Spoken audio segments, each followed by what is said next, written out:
Assalamualaikum warahmatullahi wabarakatuh. Ya, perkenankanlah saya di sini.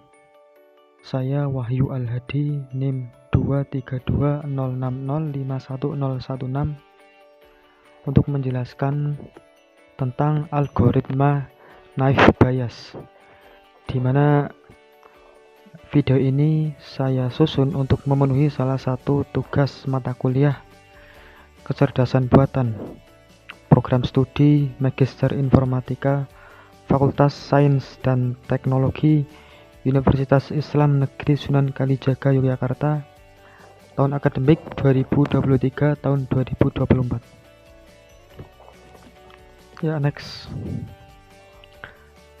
Yang pertama itu, apa itu algoritma naive Bayes? Naive Bayes adalah suatu metode klasifikasi yang berdasarkan pada fenomena probabilitas Bayes dengan asumsi naif atau sederhana, yaitu menganggap bahwa semua fitur yang digunakan untuk mengklasifikasikan data adalah independen satu sama lain. Walaupun asumsi ini sering tidak terpenuhi di dunia nyata, naive Bayes masih sering memberikan kinerja yang baik, terutama dalam tugas klasifikasi teks dan kategorisasi dokumen. Ya, untuk selanjutnya, sejarah singkat naive Bayes dalam machine learning. Metode ini memiliki akar sejarahnya dalam teorema probabilitas Bayes yang dikembangkan oleh Thomas Bayes pada abad ke-18.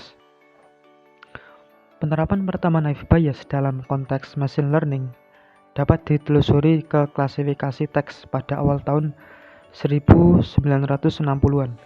Ketika para peneliti mulai menggunakan metode ini untuk mengenali teks yang berbeda. Naive Bayes menjadi lebih populer pada tahun 1990-an dengan perkembangan teknologi informasi dan kebutuhan untuk mengklasifikasikan data yang semakin besar. Persamaan teorema Bayes. Adapun untuk persamaan teorema Bayes di sini dituliskan PAB sama dengan PBA dikali dengan PA per PB, di mana PAB di sini menunjukkan probabilitas bersyarat A yang diberikan oleh B. Kemudian PBA ini probabilitas bersyarat B yang diberikan oleh A.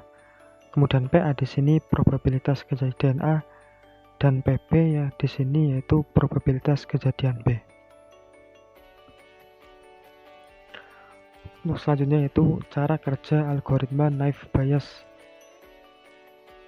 Yang pertama di sini ada 4 langkah. Yang pertama itu adalah pengumpulan data. Mengumpulkan dataset yang berisi contoh-contoh yang dikategorikan ke dalam kelas atau label tertentu. Langkah yang kedua yaitu pemisahan data, di mana pada langkah ini digunakan untuk memisahkan dataset menjadi 2 bagian. Data latih atau data training untuk melatih model, dan juga data uji atau data tes untuk menguji model. Langkah yang ketiga setelah pemisahan data itu adalah pelatihan model, di mana di sini menghitung probabilitas prior untuk setiap kelas PCI, di mana CI adalah kelas ke-1, dan menghitung probabilitas likelihood PFJ CI, yaitu probabilitas fitur FC terjadi jika CI benar. Dan langkah yang terakhir yaitu melakukan prediksi, di mana pada langkah ini diberikan data uji dengan fitur-fiturnya, menghitung probabilitas posterior untuk setiap kelas menggunakan teorema Bayes, dan mengklasifikasikan data uji ke dalam kelas dengan probabilitas posterior tertinggi. Implementasi algoritma naive Bayes. Yang pertama yaitu untuk klasifikasi teks. Naive Bayes banyak digunakan dalam klasifikasi dokumen dan analisis sentimen. Contohnya seperti dalam spam filtering, di mana algoritma ini dapat memprediksi apakah suatu email adalah spam atau bukan berdasarkan kata-kata kunci yang terdapat di dalamnya. Selanjutnya itu ada sistem rekomendasi. Naive Bayes ini dapat digunakan untuk membuat rekomendasi produk atau konten berdasarkan preferensi pengguna. Selanjutnya, pengenalan bahasa alami.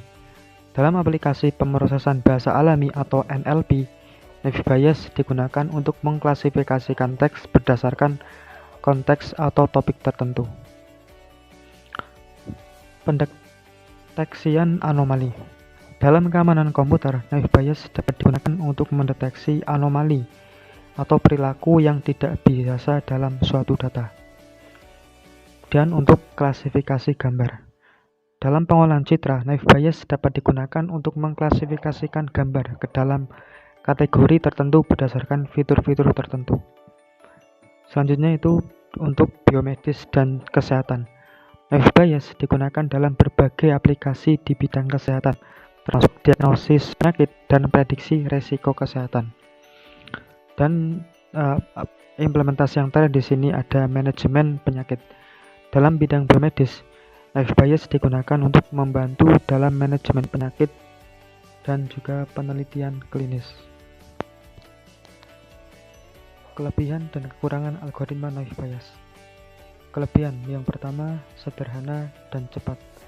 Asumsi independensi membuat Naive Bayes sangat sederhana dan cepat diimplementasikan.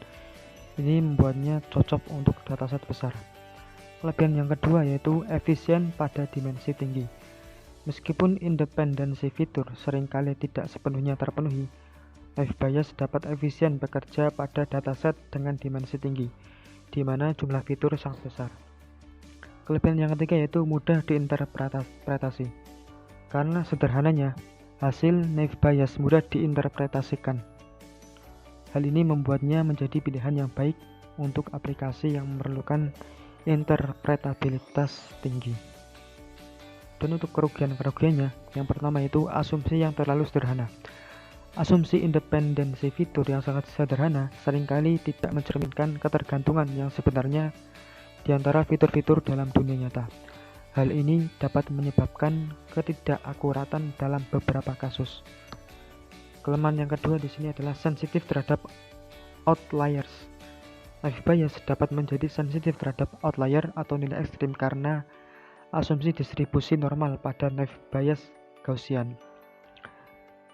Kelemahan yang ketiga yaitu kinerja yang menurun dengan fitur berkorelasi tinggi.